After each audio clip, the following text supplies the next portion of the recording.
going to have today. Tour যদি টেকনাফ পর্যন্ত হয় না, সো ডে 2 এর ভিডিওটা এখান থেকে শুরু করতেছি। একটু লেট হয়ে গেছে, এখন 11টা+ বাজে। এখন ঘুম থেকে উঠছে, অনেক টায়ার্ড ছিলাম যেহেতু গতকালকে 10 ঘন্টার জার্নি। এখন নাস্তা করে যাবো সালমা টি শপ, এইখানে আমরা একটু নাস্তা খাবো আর কি। ডাল ভাজি, রুটি আর হচ্ছে চা, এই আমাদের নাস্তা কমপ্লিট।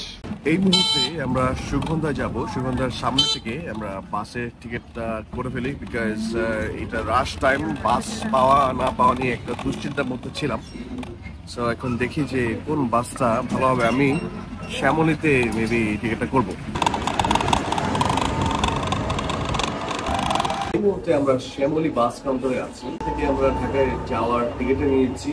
তো ভাইয়াকে আসলে থ্যাঙ্কস যে যিনি আমাকে টিকিটটা কাটতে সহযোগিতা করেছে। একদম ফার্স্টের দিকে আমরা টিকিট পেয়েছি। কালকে রাত 10টার দিকে আমাদের রিটার্ন, মানে 27 তারিখে রাত 10টা হচ্ছে আমাদের return ticket. So let's see যে 28 তারিখে আমরা কখন যেয়ে পৌঁছাই।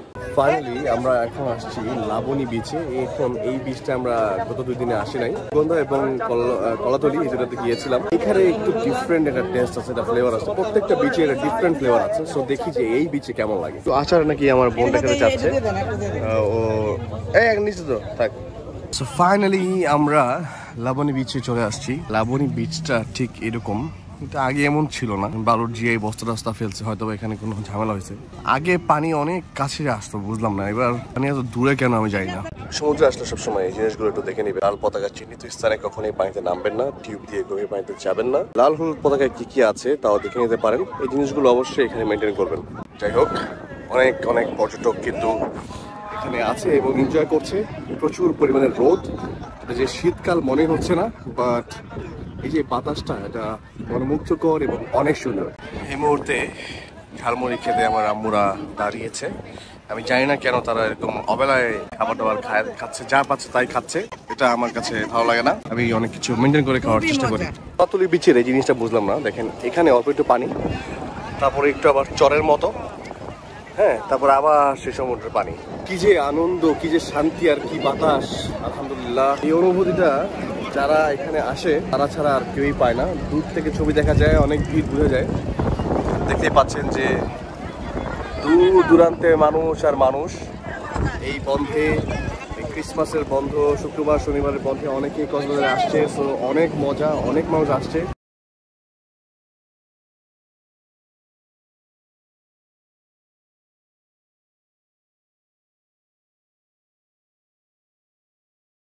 এই জায়গাটা দিয়ে আবার পানি কিন্তু এখানে আসতেছে, আবার এখানে কিছু একটা চর হয়ে আছে। আমি আগে এরকমটা দেখি নাই।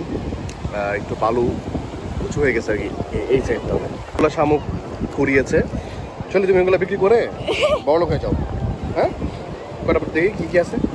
হাই হাই, হীরা মুক্তা জহরাত। দূর দূরান্তে খালি মানুষ আর মানুষ। যদিও আমার ডান সাইডে সে লাবণী থেকে ডান সাইডে একটু মানুষ কম আছে, বাম দিকে প্রচুর মানুষ। দেখেন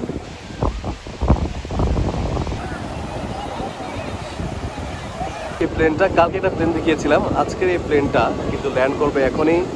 অনেক পর্যটক কিন্তু আসছে। Wow wow wow wow. আবার কিন্তু আরেকটা বিমান আসছে। আমাদের ডে 2 এর লাবণী বিচ ভ্রমণ এই মুহূর্তে সমাপ্ত হলো। বাসায় যেয়ে ফ্রেশ হবো, গোসল করে তারপরে আমরা লাঞ্চে চলে যাব। লাঞ্চে আজকে একটু কম দামি খাইতে হবে, খুঁজে খুঁজে একটু চিপ কোয়ালিটির কিছু খাইতে হবে। But cheap doesn't mean worse, cheap mean যে বাজেট ফ্রেন্ডলি কিছু খাবো। আই নো জানি Chirang just try it a little bit. Chirang এর ভাষা ভাই এত জোস, মানে কেমনে যে কি কয় বুঝি না আমি। এই অটোগুলো ব্যবহার করতে করতে আমাদের কক্সবাজার ট্যুরের প্রায় অর্ধেক শেষ, কারণ আমরা আসি যাই এই অটোগুলো ব্যবহার করি। এই অটোগুলো ফিরে খুবই শান্তি এবং মসৃণ রাইড, একটু আস্তে চালালে কিন্তু খুবই ভালো লাগে। এখন আমরা বাসা থেকে যাচ্ছি, একটু পরে আবার এই অটো দিয়ে যাবো হচ্ছে দুপুরে লাঞ্চ করতে। দেখা হবে লাঞ্চে। আবারও একটি অটো আমরা নিয়েছি এবং এইবার আমরা যাচ্ছি লাঞ্চ করতে। লাঞ্চ করবো আমরা নিরিবিলি রেস্টুরেন্টে। এই রেস্টুরেন্টে কিছু মেমোরিজ আছে, যেহেতু ঐশী বলেছে এখানে খাবে। সো আমরা এখানে যে আজকে লাঞ্চটা সারবো ইনশাল্লাহ। লেট হয়ে গেছে, এখন 3:20 বাজে। সো লেটস সি যে আমরা লাঞ্চে কি কি খাই। দুপুরে নিরিবিলি রেস্টুরেন্ট এখানে খাচ্ছি। সো দেখি যে এখানে কেমন কি পাওয়া যায়। রেস্টুরেন্টে অনেক মানুষ এবং অনেকে এখানে খেতে আসছে।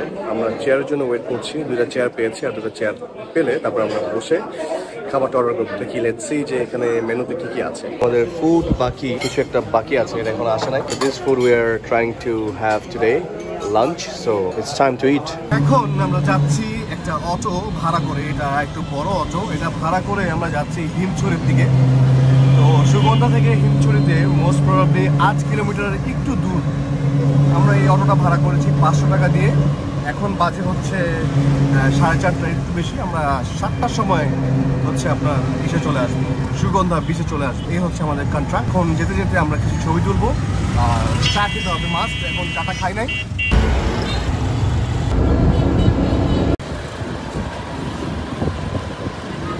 এই বিকেল বেলায় আমরা যখন এই অটোতে খুবই ভালো লাগছে, প্রত্যেকটা অনুভূতি আমি চেষ্টা করছি যে এই ভিডিওতে ক্যাপচার করার। দেখেন শৈলী কিভাবে খুব কষ্ট করছে, ওর কাছে একটা পানি আছে, শরীর ব্যাপক কষ্ট হয়ে যাচ্ছে, এনার্জি নাই, হাঁটতে পারে না। যাই হোক, এই ট্যুরটায় আমাদের অনেক অনেক স্মৃতি রয়ে গেল। অনেকগুলো স্মৃতি আমি এই ভিডিওর মাধ্যমে, আমার ব্লগের মাধ্যমে রেখে দিচ্ছি। হয়তো বা কখনো না কখনো অনেক বড় হয়ে যাবো, সময় চলে যাবে, এগুলো ইনশাল্লাহ দেখব।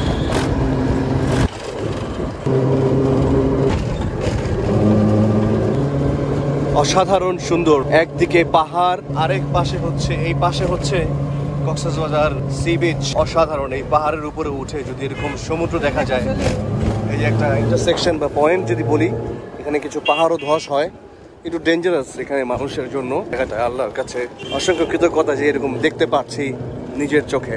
এই পাহাড়গুলোকে মোস্ট প্রবাবলি কেটে কেটে এই রাস্তাগুলো তৈরি করা হয়েছে। পাহাড় কাটার জন্য বিভিন্ন ধরনের দুর্ঘটনা ঘটতে পারে, যেমন এইখানে যে পাহাড়ের ধস হয়েছে। সো এইগুলো কিন্তু যারা এদিকে থাকে বা পার্বত্য চট্টগ্রামে থাকে, তাদের জন্য খুবই মারাত্মক একটা অ্যাক্সিডেন্টের কারণ হয়ে দাঁড়ায় পাহাড় কাটা। প্যারাসেলিং করার জন্য এই জায়গাগুলোতে কয়েকটা কাউন্টার আছে। আমি এই পর্যন্ত 3টা কাউন্টার দেখছি। সো যারা প্যারাসেলিং পছন্দ করেন, হিমছড়ি যেতেই এখানে কিন্তু অনেকগুলো জায়গা পাবেন যেখানে আপনারা প্যারাসেলিং করতে পারেন। এই যে দেখতে পাচ্ছেন, প্যারাসেলিং করে কিন্তু মাত্র এই একজন নামলো।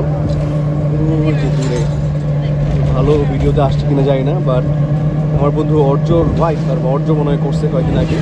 আমার কখনোই এটা শখ হয় না, কারণ আমরা পারবো না, এটা প্রচুর ডিফিকাল্ট লাগে আমার কাছে। এখন প্রচুর পরিমাণে পর্যটক আসছে এবং এখান দিয়ে কিন্তু উপরে ওঠার জায়গা, কিন্তু আমরা উপরে উঠবো না, যেহেতু আম্মু আছে, শৈলী আছে, ওরা আসলে ট্রাভেল করতে পারে না। আমরা এখানেই বেঁচে একটু ঘুরে আবার 6:10-20 দিকে ব্যাক করব, যেতে যতক্ষণ লাগে আর কি। ডাব নিবো নাকি, এই ডাবটা ভিতরে হচ্ছে এই সহ, মালাই সহ। উনি বলছে যে 300 টাকা একটা। আমরা এখান থেকে একটু ডাব খেয়ে নেই। এই ডাবটা খুব স্পেশাল হয় এবং ভালো লাগে।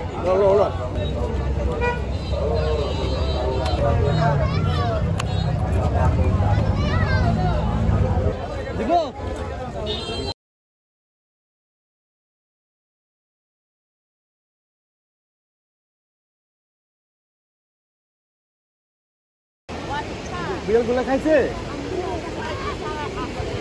এই সমুদ্র দেখো।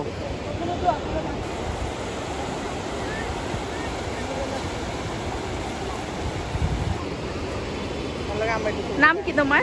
মরিয়ম। মরিয়ম, এখানেই থাকো?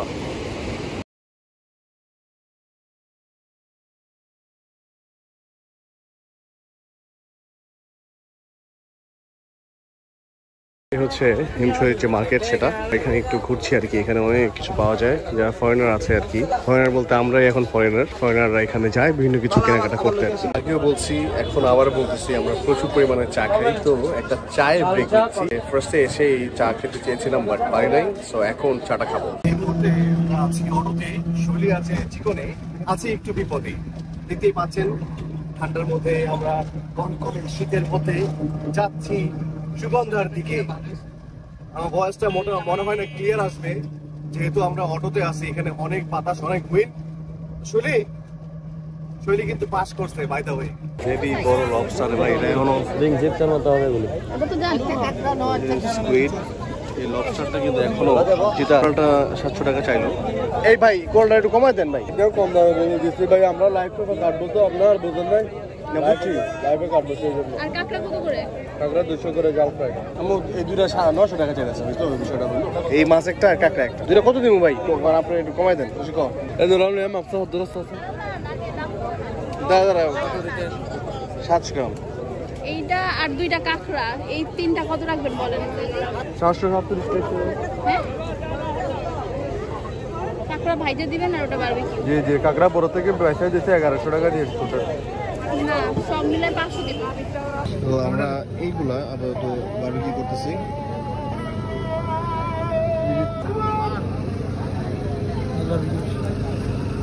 বারবিকিউ কই করবো ভাই?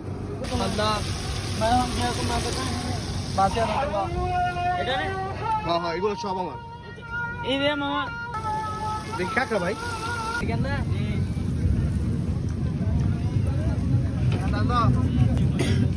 Squid.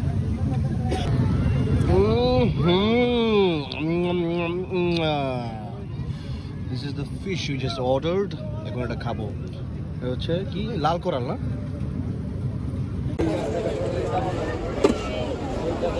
রেডিমেডই আছিল ভাই।